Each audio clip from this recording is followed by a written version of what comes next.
Assalamualaikum warahmatullahi taala wabarakatuh. Selamat datang kembali di channel Fiksi Cerita Horor. Untuk kisah kali ini ada sebuah kisah dari tulisannya Jasmine. Sebuah cerita yang berjudul Teror Arwah Mayat Dalam Karung. Dan untuk seperti apa kisahnya, mari kita masuk ke ceritanya.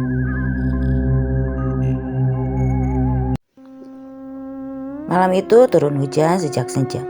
Derasnya seperti sengaja menutupi suara-suara yang tak ingin dunia dengar. Lampu-lampu jalan memantulkan cahaya kuning kusam di atas aspal basah. Lisa berjalan cepat di trotoar, menunduk, sambil merapalkan jaket kerjanya.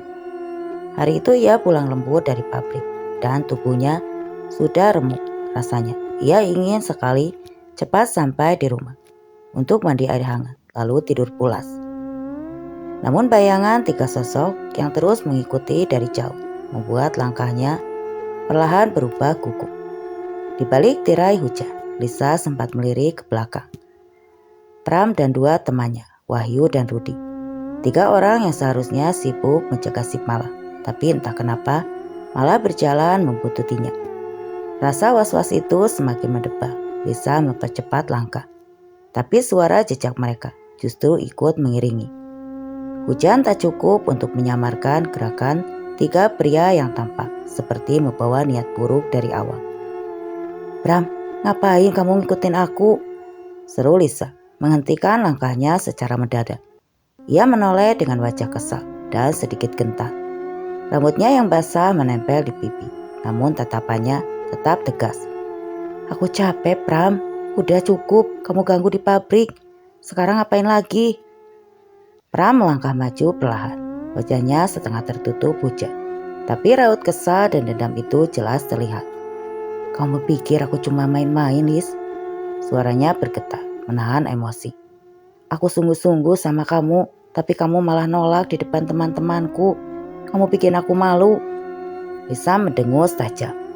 "Aku kan gak pernah janji apa-apa ke kamu. Aku cuma nolak." "Itu aku, Pram. Siapa yang bikin kamu malu? Gak ada." Wahyu yang berdiri di belakang ikut mencibir. Suaranya serak. "Udahlah Lis, jangan bikin Pram panas lagi. Dia udah tersinggung banget sama kamu kemarin." Lisa menahan napas, mencoba tetap tenang. "Tersinggung itu urusan dia, jangan ikut campur." Ucapan itu seperti bara yang jatuh ke bensin. Pram langsung maju dan menarik lengan Lisa dengan kasar. "Kamu gak ngerti perasaan aku ya, Lisa?" Lisa menepis kuat-kuat. "Lepas, sakit." Cekcok itu pecah begitu cepat. Hujan jatuh makin deras, membungkus mereka. Seolah alam ikut menyaksikan. Pram dengan emosi yang sudah sejak sore ia pendam, tiba-tiba mengentakkan kepalan tangan ke pipi Lisa. Benturan itu membuat Lisa terhuyung, tubuhnya goyang, hampir jatuh ke genangan air. "Hentikan!" teriak Lisa. Napas memburu, ia memegangi pipinya yang perih. Matanya membelalak tidak percaya. "Pram, kamu gila." Namun Pram sudah dikuasai amarah. Wajahnya memerah, tatapannya liar, seperti ada sesuatu yang gelap menguasai diri. "Kalau kamu kan nolak aku waktu itu, semua gak bakal kayak gini." Hening, sesaat. Hanya suara hujan dan hempasan napas ketiga pria yang terdengar. Lisa kian mundur, namun licinya tanah membuat langkahnya tak stabil. Rudi si rambut keriting yang sejak tadi hanya mengawasi dengan tatapan kagum pada tubuh Lisa. Mendekat dengan lirikan tidak nyaman. "Pram, udah jangan kebangetan." Tapi kalimat Rudi bukan bernada membela, melainkan cemas kalau situasi makin panas dan ia tidak kebagian kesempatan dalam tanda kutip. Wajahnya jelas menunjukkan niat lain yang membuat Lisa semakin ngeri. "Kalian mau apa?" Lisa gemetar, suaranya pecah. Wahyu menutup jarak dengan cepat, seolah momen itu yang ia tunggu. "Tenang Lis, kita cuma mau ngobrol di tempat yang sepi. Udah, kamu jangan bikin ribut ya." Ucapan itu justru membuat bulu kuduk Lisa berdiri. Ia berbalik hendak lari, namun Pram menariknya dari belakang. Cengkraman kuat, begitu kuat, hingga hampir seperti diremukkan. "Aku gak mau ngomong sama kalian, lepasin." Plak. Satu pukulan lagi mendarat di rahang Lisa. membuat tubuhnya linglung. Sekejap kemudian, suasana berubah kacau. Pram mendorong tubuh Lisa ke tanah. Wahyu dan Rudi bergerak bersamaan, seolah semuanya sudah disetujui tanpa perlu berkata-kata. Hutan kecil di pinggir pemukiman itu menjadi saksi betapa gelapnya sisi manusia ketika diberi ruang dan kesempatan. Hujan yang turun deras menjadi tirai, menyamarkan suara pertengkaran yang berubah menjadi jeritan ketakutan Lisa. Lisa berusaha merangkak, namun tangan Pram menarik paksa rambutnya. "Kamu harusnya menerima aku, Lis." Geramnya terdengar serak, seperti suara dari dasar sumur. "Aku gak pernah mau sama kamu," jerit Lisa. "Kamu kasar, kamu." Pram menampar keras hingga kepala Lisa terpelanting. Darah tipis keluar dari bibirnya, napasnya tersenggah. Pandangannya mulai kabur. Di tengah kekacauan itu, satu sosok berdiri di kejauhan, di balik semak belukar yang bergerak karena angin. Jaki melihat semuanya, setiap detik, setiap kekerasan yang terjadi. Namun mulutnya membisu, ia ingin berteriak, ingin menolong, tapi tubuhnya gemetar dan ketakutan membekukan kaki-kakinya. Ia tahu, jika sedikit saja bergerak, ia bisa menjadi korban berikutnya. Sementara itu, Lisa yang wajahnya sudah lebam, tubuhnya basah kuyup, kembali mencoba bangkit. "Tolong," bisiknya lirih. Namun ketiga pria itu kini tak lagi mempedulikan kata-kata. Pram yang merasa harga dirinya diinjak, makin tersulut oleh tatapan Lisa yang penuh benci. Wahyu dikuasai nafsu yang sudah sejak tadi dia tahan. Rudi bergerak, tak ubahnya binatang lapar. Hujan turun makin deras, gelap makin pekat, dan malam itu langkah-langkah manusia berubah menjadi langkah makhluk yang kehilangan nurani. Lisa terpojok antara hujan, tanah licin, dan tiga pria yang menyeretnya ke arah gubuk tua di pinggir sungai. Satu langkah salah dan takdir mulai berubah. Malam itu sesuatu yang mengerikan baru saja dimulai. Hujan malam itu masih turun tanpa jeda seperti tirai air yang menutup dunia. Gemericiknya menghantam dedaunan dan tanah becek menyamarkan hampir semua suara manusia. Setelah pukulan pertama mendarat di wajah Lisa, keadaan berubah begitu cepat. Pram yang wajahnya memerah oleh amarah kembali hendak maju. Tetapi kali ini Rudi dan Wahyu ikut mempersempit ruang gerak Lisa. Tubuh Lisa terhuyung, lututnya goyah, napasnya memburuk, menelan rasa sakit yang menyayat dari pipinya. Ia mencoba mundur, tapi tanah yang basah membuatnya terperosok. Pram mendekat lagi, seperti bayangan gelap yang siap menerkam. "Pram, tolong hentikan." Suara Lisa lirih, hampir tenggelam oleh derasnya hujan. Ia tak lagi menyembunyikan ketakutan, namun Pram sudah kehilangan kendali. Ada bara api yang menguasai matanya. "Kamu bikin aku malu," teriaknya, dan kepalan tangan kedua melayang menghantam pelipis Lisa. Tubuh Lisa terguncang keras. Ia jatuh terduduk, memegangi kepala yang berdenyut. Wahyu melangkah cepat, mencengkram bahu Lisa. "Udah, bawa aja ke tempat yang tadi," katanya pada Pram. Suaranya terdengar tergesa, seperti ada keinginan jahat yang sudah sejak tadi ditahan. Rudi mengangguk. "Ayo cepat, sebelum ada orang lewat." Lisa mencoba merontak, tapi tiga pria itu jauh lebih kuat. Pram menggenggam kedua pergelangan tangannya, menyeretnya seperti menyeret karung beras. Sepatu Lisa menggores tanah basah, meninggalkan jejak yang cepat rapuh hujan. Mereka menyeretnya ke arah kebun yang gelap, menuju gubuk tua yang sejak lama tadi huni. Gubuk itu hanya pencahayaan samar dari remang lampu jalan jauh di belakang. Atapnya bocor di beberapa sisi, membuat air hujan menetes seperti rintik air mata dari langit. Sampai di sana, Wahyu mendorong Lisa masuk ke dalam gubuk. Pintu reot berdiri sedikit terbuka. Ruangan itu lembab, penuh aroma tanah basah dan kayu lapuk. Cahaya lampu jalan tak cukup menerangi bagian dalam. Namun ketiganya tidak peduli. Lisa tersungkur ke lantai tanah. Ia mencoba bangkit, tapi Rudi menendang punggungnya sampai ia kembali jatuh. "Diam!" bentak Rudi. Suaranya penuh amarah yang tidak beralasan. "Aku mohon, jangan!" Suara Lisa pecah. Dada naik turun menahan ketakutan yang tidak pernah ia bayangkan sebelumnya. Namun kata-katanya seperti angin lewat tanpa makna. Pram yang sedari tadi dikuasai dendam karena penolakan Lisa, menatapnya dengan sorot mata penuh kebencian yang menyesakan. "Kamu pikir bisa seenaknya nolak laki-laki?" Suaranya serak seperti tercekik amarah. Hujan makin bergemuruh, seakan langit pun resah melihat perbuatan mereka. Di dalam gubuk itu, Lisa dianiaya tanpa ampun. Pram memukul paha, perut, dan punggungnya dengan brutal. Wahyu menahan kedua tangannya, sedangkan Rudy merenggut rambut berkali-kali. Lisa menjerit, namun suaranya tenggelam dalam gemetar hujan dan angin. Tubuh Lisa melemas pelan, tidak kuat menahan rasa sakit yang datang bertubi-tubi. Ketika rasa sakit itu sudah seperti tak berujung, ketika tubuh Lisa hampir tidak bergerak lagi. Ketiganya melakukan tindakan paling keji dan biadab. Mereka memuaskan nafsu busuknya pada gadis yang sudah tidak lagi mampu melawan. Lisa mencoba meronta, berteriak memohon, tapi tenaga terakhirnya menguap. Dunia seperti mengecil, berputar pelan, menggelap. Setelah semua itu terjadi, Lisa hanya bisa berbaring tak berdaya. Napasnya tersenggal, bibirnya pecah dan berdarah. Matanya mulai sayu, basah oleh sisa air mata dan hujan. Pram berdiri, memandang tubuh Lisa yang telanjang dan terkapar. Sorot matanya masih gelap, tapi ada kegelisahan mulai muncul di wajahnya. Kita ngapain tadi?" gumamnya dengan suara tak stabil. Wahyu memalingkan wajah, seolah baru sadar. Mereka melewati batas yang tidak bisa ditarik kembali. "Udah, kita kabur saja. Jangan sampai Lisa ngomong ke siapa-siapa." Tapi tiba-tiba tubuh Lisa bergetar.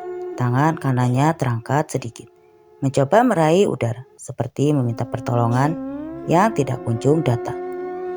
"Ram," suara Lisa serak, nyaris tak terdengar. Tak lama berselang, ketika pria itu tersentak panik, ketakutan berbaur dengan kebingungan. Tatapan Pram membeku. Rudy maju selangkah, menatap Lisa dengan mata nyala. "Dia belum mati. Kita bisa dilaporkan nanti." Wajah Wahyu panik, memegang kepala.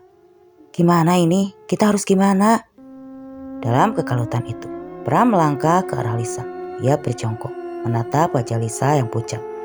Tubuhnya gemetar. Kamu jangan bikin susah." Lisa menggeleng pelan. Air mata bercampur darah mengalir dari sudut matanya. Ketika Lisa kembali mencoba bernapas, Pram menutup mulut dan hidung Lisa dengan kasar. "Maafin aku, Lis, tapi kamu sendiri yang salah." Lisa berjuang dengan sisa tenaga terakhirnya. Tangannya meraih-raih udara, kuku-kukunya mencakar lantai.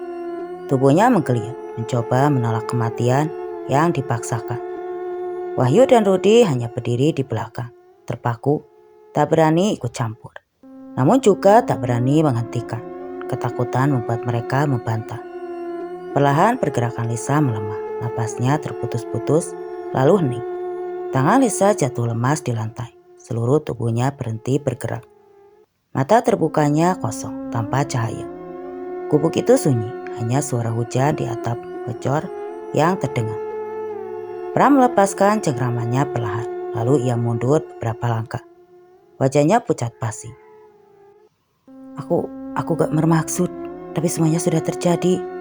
Di luar gubuk semak-semak bergoyang. Dari sana, sepasang mata menyaksikan semuanya. Jaki, tubuhnya gemetar, tangannya menutup mulut yang tidak bisa bersuara. Ia menyaksikan sesuatu yang tidak seharusnya dilihat siapapun. Air hujan bercampur air mata mengalir di wajahnya. Ia ingin menolong, tapi terlambat, terlalu terlambat. Dan perasaan takut yang menggelayut. Dan malam itu, di bawah gemuruh hujan, tiga pria itu baru saja menyerahkan diri mereka ke jurang kelak yang tidak lagi punya jalan kembali. Hujan belum reda ketika tubuh Lisa yang sudah tak bernyawa tergeletak di lantai tanah gubuk itu. Bau tanah basah bercampur dengan aroma darah yang sama. Cahaya petir sesekali menyambar, memperlihatkan wajah pucat Lisa yang telah kehilangan seluruh cahaya hidupnya. Sesaat setelah keheningan panjang itu, Pram tersentak mundur. Tangannya yang tadi membekap mulut Lisa kini gemetar hebat. Aku gak nyangka bakal begini.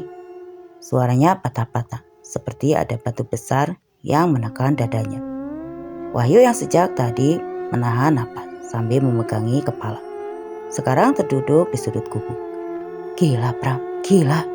Kamu kebangetan, kita udah kelewatan. Ia berkata dengan nada tinggi, namun ada kepanikan yang lebih besar daripada kemarahan. Rudy berdiri gelisah, mondar-mandir dekat pintu. Sekarang gimana? Kamu yang mulai semuanya, Pram. Kamu yang bikin kita semua ikut terlibat. Suaranya pecah, penuh ketakutan. Pram menatap dua temannya dengan mata merah dan putus asa. Kalian ikut, jangan cuma nyalain aku. Kalau tadi kalian nolong dia, semua gak bakal kayak gini. Lo tuh, duluan, bodoh. Wahyu mengamuk, suaranya bergetar. Kamu gak bisa kontrol diri. Suasana gubuk berubah menjadi sarang ketakutan. Tiga pemuda itu saling tuding, saling menyalahkan, dan masing-masing ingin menyelamatkan diri. Hujan yang mengguyur di luar menambah mencekam, seperti suara alam yang ikut menyaksikan kejatuhan mereka. Sementara itu, tidak jauh dari gubuk, di balik semak belukar yang ribut, Jaki berdiri membekuk. Pemuda bisu itu memeluk tubuhnya sendiri, mencoba mengurangi gemetar yang tak tertahan. Dadanya naik turun cepat, matanya dipenuhi air. Tapi dari tempat persembunyiannya, ia melihat semuanya, dari awal hingga akhir. Ingatan itu menghantam seperti badai. Semula Jaki hanya ingin memeriksa pancing yang biasa ia pasang sore tadi di pinggir sungai. Tapi ketika ia mendengar suara gaduh dari arah gubuk dan sebelumnya di pinggir sungai, rasa penasaran membawanya ke sana. Ia mengintip dari celah semak yang ia lihat, membuat jantungnya merasa diremas. Lisa, gadis yang selalu menyapa Jaki dengan senyum lembut, dipukul, diseret, disiksa di pinggir kali, dan diperlakukan seperti bukan manusia di gubuk. Jaki ingin berlari menghampiri, ingin menolong, tapi lututnya lemas. Ia tahu tiga orang itu jauh lebih kuat darinya. Ingin berdiri pun percuma, suaranya tidak ada. Yang keluar hanya desahan napas dan tangis tertahan. Kini setelah Lisa benar-benar mati, Jaki tidak bisa menahan air matanya.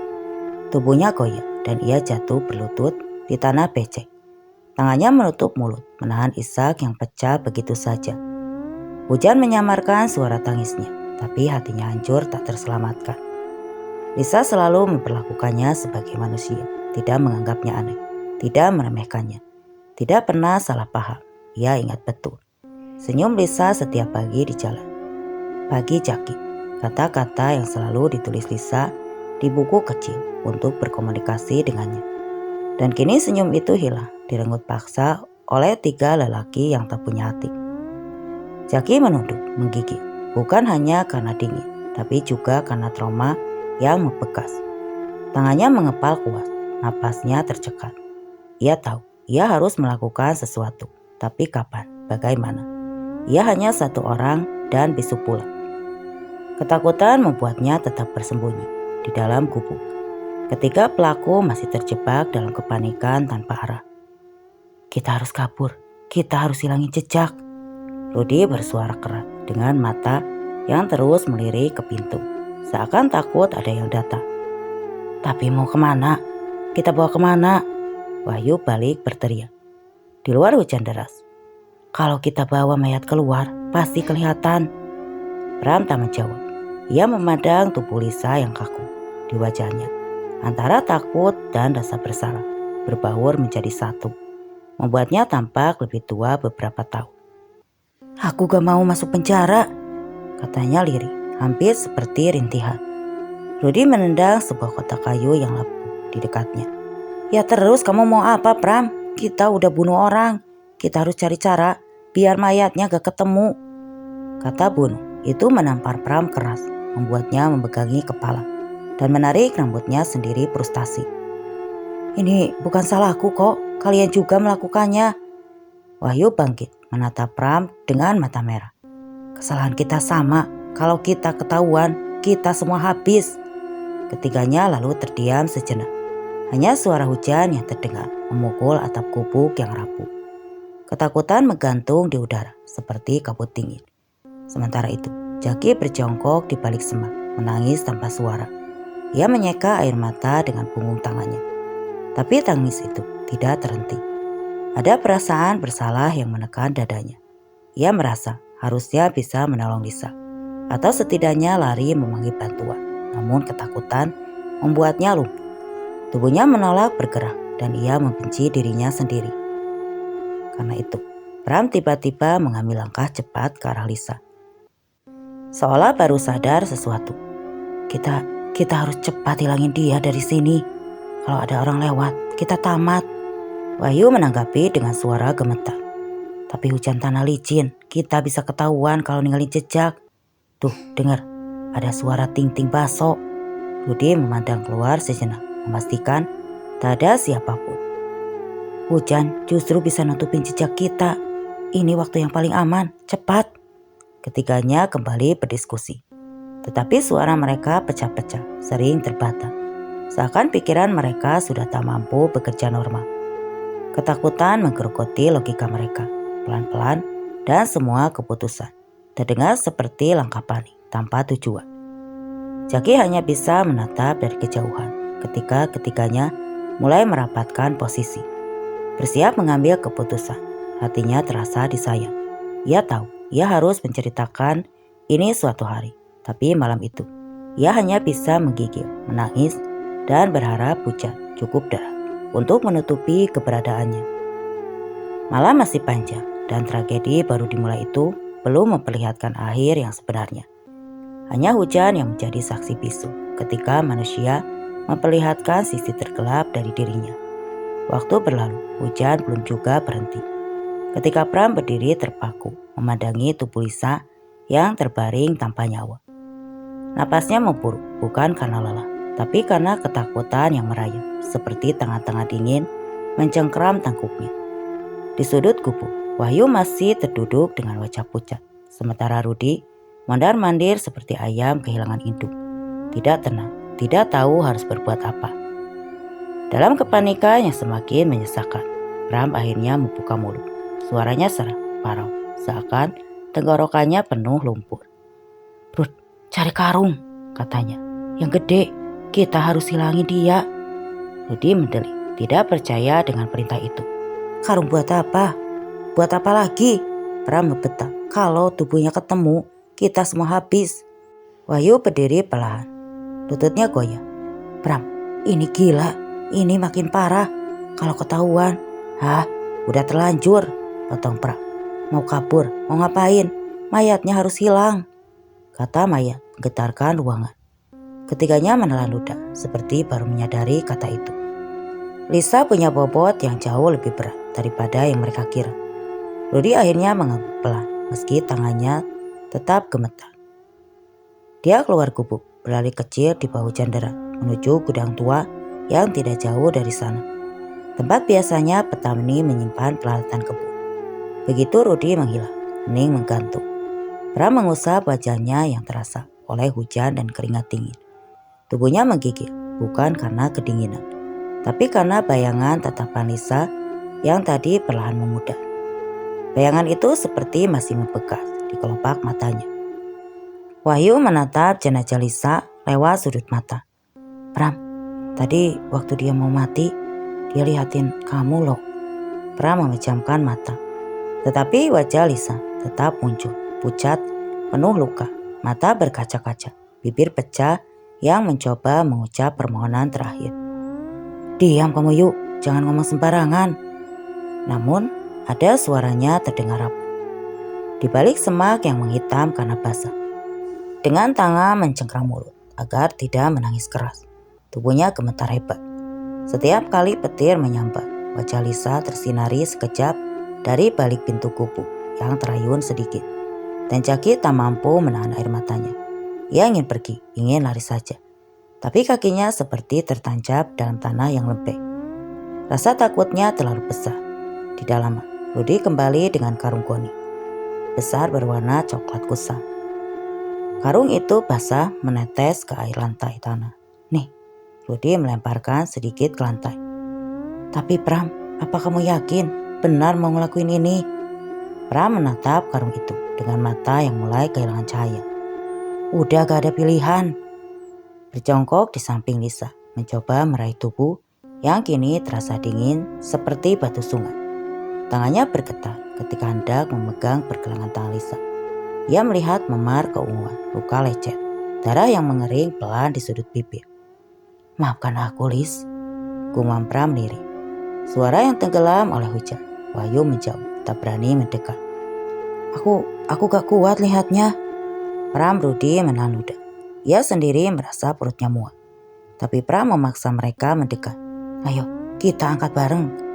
Ketiganya akhirnya bekerja dalam diam yang mencekam. Mereka memindahkan tubuh Lisa ke atas karung. Setiap kali tubuh Lisa terangkat, ada suara kecil dari persendian yang membuat bulu kuduk berdiri. Tubuh itu berat, dingin dan lemas, seperti kain basah dimasukkan ke dalam karung. Saat mereka mencoba memasukkan Lisa ke dalam karung, tangan Lisa terkulai keluar. Jari-jari tertekuk seperti masih berusaha meraih sesuatu. Wahyu tersentak mundur. Pram, tangannya. Astaga. Pram dengan gerakan menarik tangan Lisa dan memasukkannya ke dalam karung. Jangan bikin macam-macam, ini cuma mayat. Namun kata itu tak mampu meyakinkan dirinya sendiri.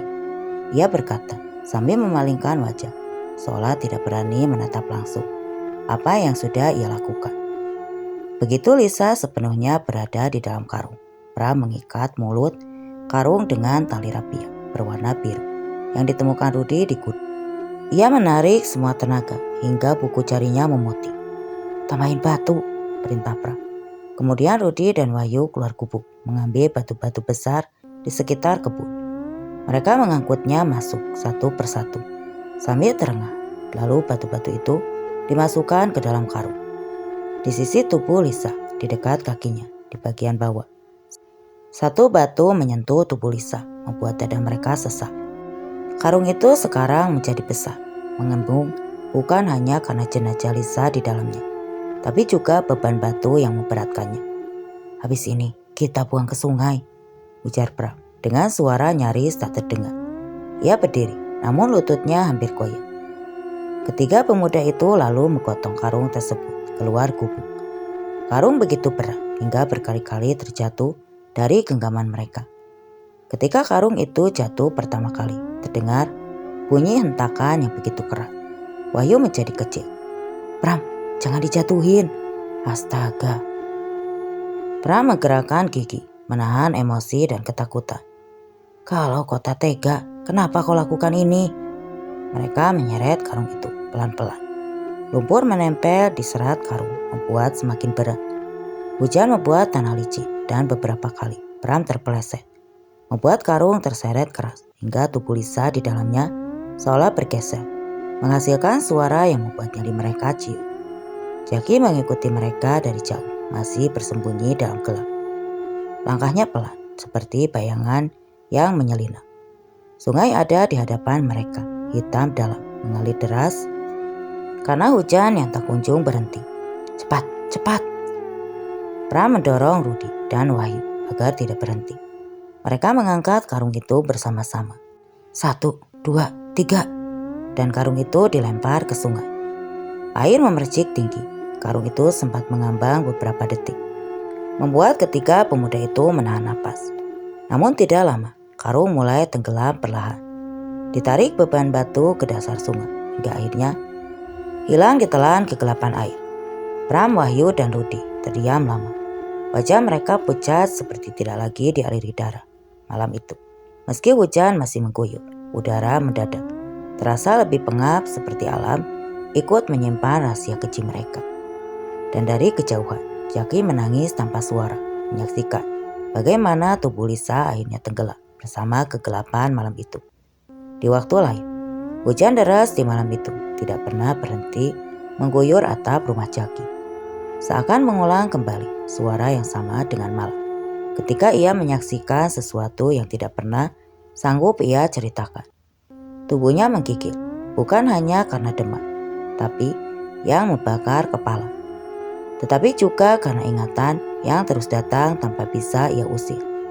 Setiap kali memejamkan mata, bayangan Lisa yang meronta dalam genggaman 3 lelaki itu muncul begitu saja.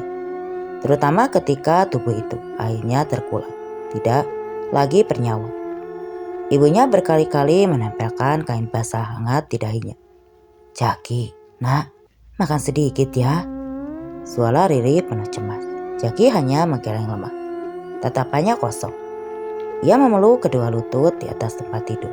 Tubuhnya sesekali bergetar seperti menahan tangis yang tidak bisa disuarakan.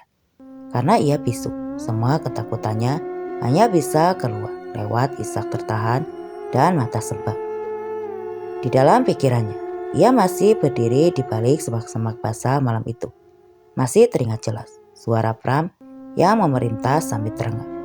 Suara Rudi dan Wahyu yang panik saling menyalahkan. Lalu suara seretan tubuh Lisa yang sudah tak bergerak. Jaki menutup mulutnya, kupingnya saat mereka menceburkan karung berisi Lisa ke sungai. Tapi suara air yang gemericik tetap menembus gangguan hujan. Bahkan sampai sekarang pun suara itu seperti tinggal di dalam benaknya. Sementara itu, di rumah keluarga Lisa, doa-doa mulai dipanjatkan dengan gelisah. Sudah 2 hari gadis itu tidak pulang. Ibunya, Bu Wati, tidak bisa tidur sejak malam pertama. Ia duduk di ruang tamu sambil memandangi pintu yang selalu ia harapkan terbuka. "Pak, Lisa biasanya gak pernah pergi malam-malam begini selama 2 hari, ucap Bu Wati sambil menahan tangis. "Ibu takut sesuatu terjadi, Pak." Pak Surip mencoba menenangkan, meski wajahnya sendiri tidak lagi tenang. Sudah Bapak lapor ke Polsek tadi. Mereka bilang mau membantu cari sampai ketemu, karena sudah lebih dari 24 jam. Tetangga-tetangga berdatangan menawarkan bantuan, bertanya-tanya, tapi tidak ada satupun yang memberi jawaban yang sedikit menenangkan. Semua hanya melempar dugaan, mungkin Lisa pergi ke rumah teman, mungkin ponselnya mati, mungkin sedang ada masalah, dan butuh waktu. Akan tetapi, tidak ada satupun dugaan yang bertahan lama, karena semua tahu Lisa bukan tipe gadis yang suka pergi tanpa pamit. Malam harinya, beberapa warga bergabung dengan aparat desa dan polisi untuk menyisir sekitaran jalan tempat Lisa terakhir terlihat hujan gerimis mulai turun lagi, membuat perjalanan semakin sulit. Lampu-lampu senter menyisir tanah becek, semak basah hingga tepi sungai yang semakin keruh. Tapi tetap saja tak ada tanda-tanda. "Pak, ini daerahnya sudah kita ulangi 3 kali, ujar salah satu petugas dengan napas berat. "Kalau dia jatuh atau kecelakaan, pasti ada jejak." Pak Surip hanya mengangguk, dadanya kian sesak. Di sisi lain sungai, tidak jauh dari lokasi pencarian itu, Jaki duduk bersandar di dinding rumahnya. Napasnya pendek-pendek, tubuhnya masih panas, dan matanya tidak berhenti menatap jendela, seperti menunggu seseorang datang. Ia ingin sekali memberitahu bahwa apa yang mereka cari ada di dasar sungai itu. Ia ingin sekali berlari, menarik baju salah satu petugas, dan menunjuk-nunjuk tempat mengerikan itu.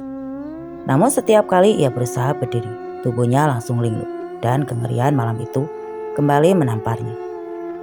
Bayangan Rudi memegangi tangannya. Wahyu Hidayat menutup mulut gadis malang itu. Semuanya berputar seperti mimpi buruk yang tidak pernah selesai. Lidahnya keluh, tubuhnya lemah, dan pikirannya selalu dipenuhi rasa takut. Bagaimana bila mereka tahu ia yang menjadi saksi? Bagaimana bila mereka mencarinya? Ibunya yang tidak tahu apa-apa, hanya melihat anaknya semakin pucat setiap harinya.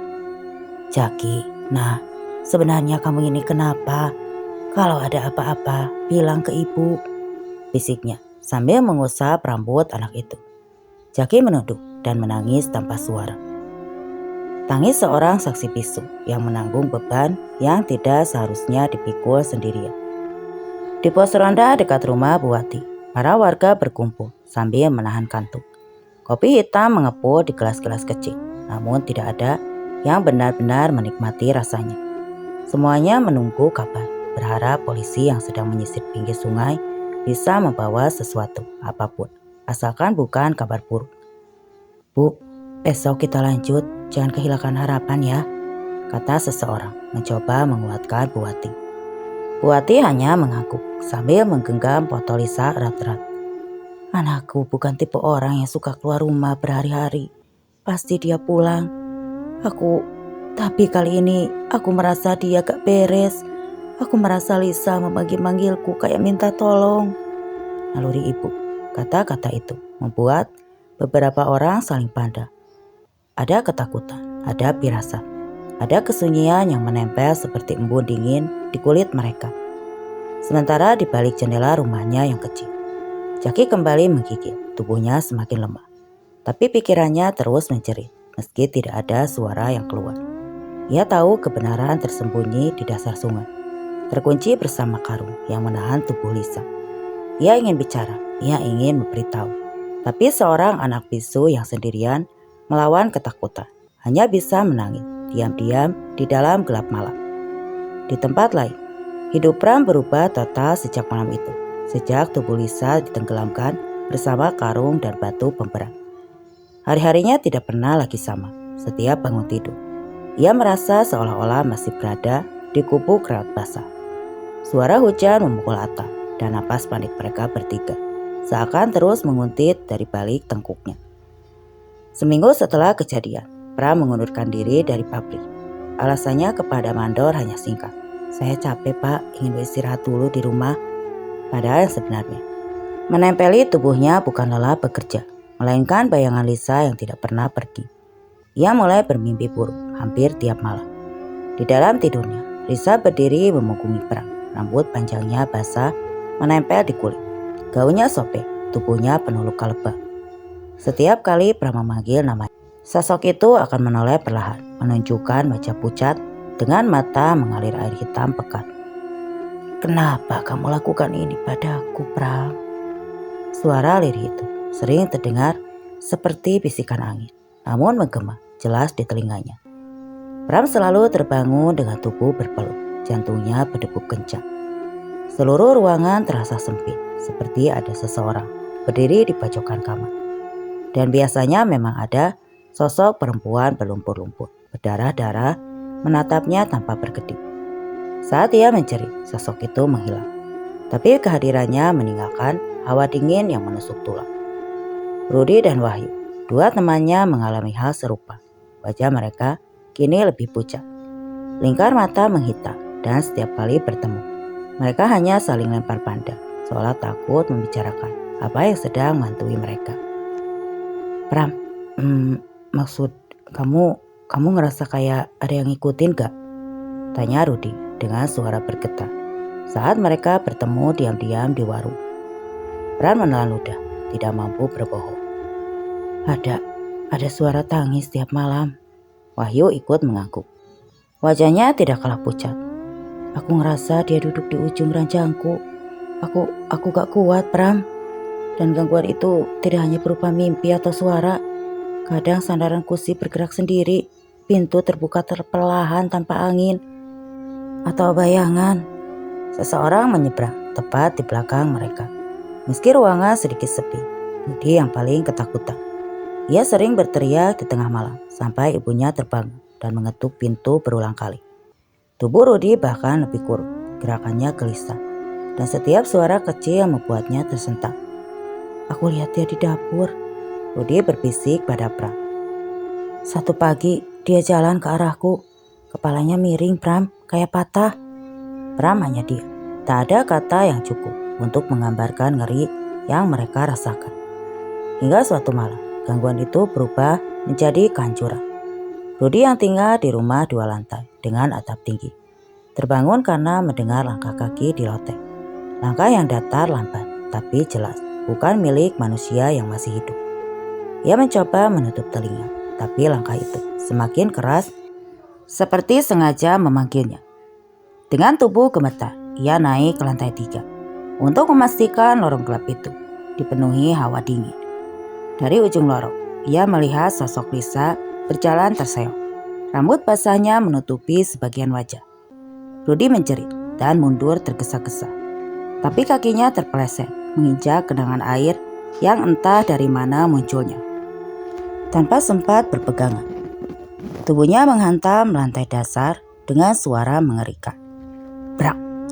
Ia tewas seketika dengan posisi tubuh patah-patah. Kepala pecah seakan ditarik paksa oleh sesuatu. Kabar itu membuat Wahyu semakin tak mampu menelan rasa bersalah. Ia tidak berani lagi tidur di rumah sendiri, tidak berani lagi pulang malam, bahkan tidak berani menatap bayangannya di cermin. Setiap kali ia menutup mata, bayangan Lisa muncul membawa isak yang sama, lirih menyayat hati, namun penuh kemarahan. Akhirnya setelah semalaman menangis di depan rumah ibunya, Wahyu memutuskan menyerahkan diri ke Kapolsek. Saya salah, saya mohon, mohon tolong. Kalimat itu keluar di antara isakan saat ia didudukan di bangku ruang pemeriksaan. Kapolsek menatapnya tajam. Kamu mau ngaku apa? Wahyu tak mampu menatap balik.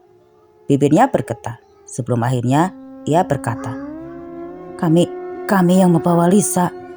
Kami yang bikin dia gak pulang. Di tempat lain, Bram justru melarikan diri keluar kota. Ia pikir semakin jauh ia pergi dari tempat kejadian, semakin kecil kemungkinan sosok Lisa menemukan dirinya. Tapi ia salah. Di rumah kontrakan barunya, sosok itu kembali muncul, kadang sebagai bayangan berlumpur air, kadang hanya suara isak di kamar mandi, kadang tubuh penuh luka yang berdiri di samping tempat tidur. Bram, bisikan setiap malam, aku belum selesai. Dan Bram tahu, tidak ada tempat di dunia ini yang bisa menolongnya dari Lisa. Sosok yang mereka sakiti kini menagih keadilan dengan cara yang tidak bisa ia hindari. Sementara itu, di waktu yang bersamaan di rumah kecil keluarga Jaki, suasana murung tak pernah benar-benar hilang sejak malam terkutuk itu. Jaki lebih banyak terbandingkan di depan bambu. Tubuhnya masih lemah akibat demam dan shock yang terus menghantui. Setiap kali ia memejamkan mata, ia teringat tubuh Lisa yang diseret di tanah basah. Suara hujan yang memukul atap gubuk itu, serta wajah ketakutan yang tidak akan pernah ia lupakan seumur hidup. Ibunya Bu Ani duduk di tepinya sambil mengelus kepala Jaki dengan penuh cemas. Nah, kalau kamu lihat sesuatu malam itu, jangan dipendam. Tuhan bakal nunjukin jalan kalau kita berani jujur. Jaki hanya menunduk, matanya berkaca-kaca. Ia ingin bicara, ingin berteriak, ingin mengatakan semuanya sejak hari pertama Lisa hilang. Tapi setiap kali ia mencoba menggerakkan suaranya, tenggorokannya seperti terkunci. Sebagai anak bisu sejak kecil, ia semakin tersiksa karena tidak bisa mengungkapkan semua yang ia lihat. Yang paling menghancurkan hatinya adalah melihat ibu dari ibunya Lisa berjalan mondar-mandir ke rumah warga sambil membawa foto Lisa. Wajahnya sembab, suaranya lirih memohon. Kalau ada yang lihat Lisa, tolong kabari saya, tolong. Setiap ucapan itu menancap di hati Jaki, seperti duri tak kasat mata. Ia merasa bersalah, seolah ikut membiarkan Lisa mati.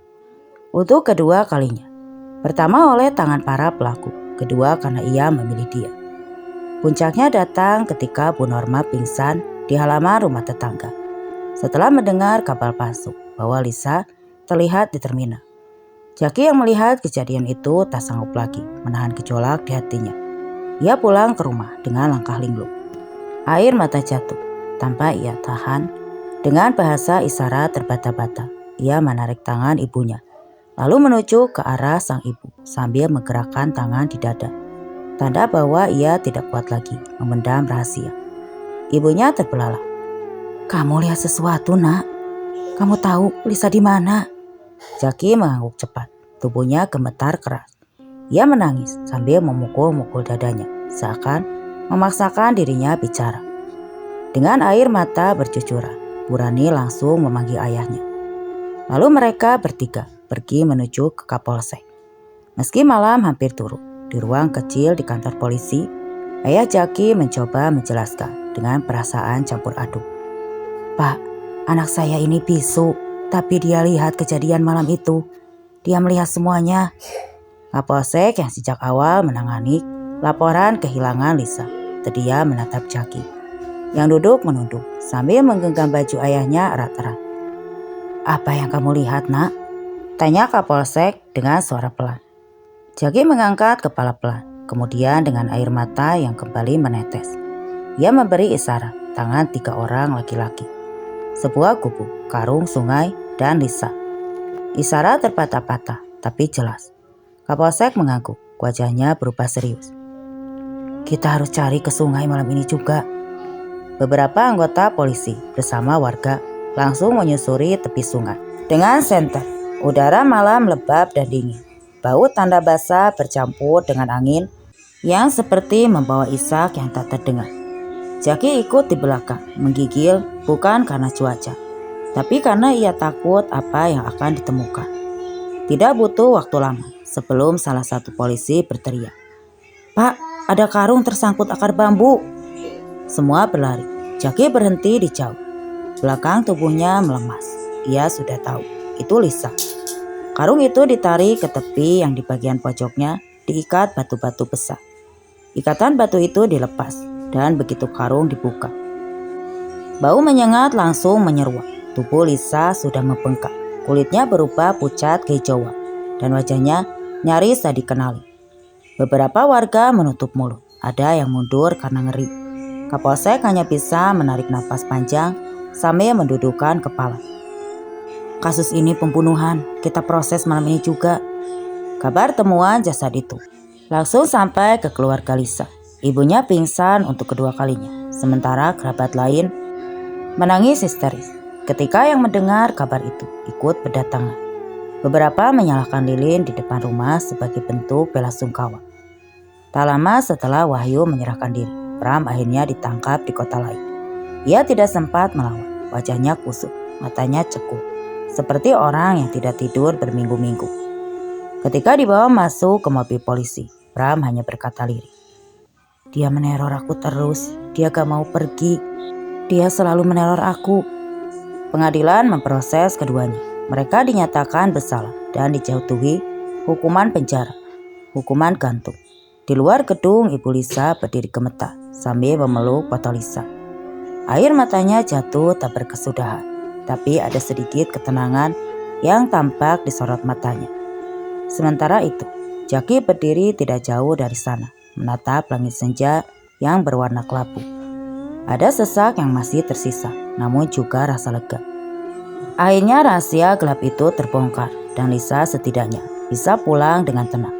Dan cerita pun selesai. Oke teman-teman, sekian untuk kisah kali ini. Terima kasih untuk yang sudah mampir di video ini. Mohon maaf bila ada salah kata dan salah penyampaian. Semoga saja apa yang saya bawakan dapat menghibur kalian semua. Saya pamit undur diri. Wassalam.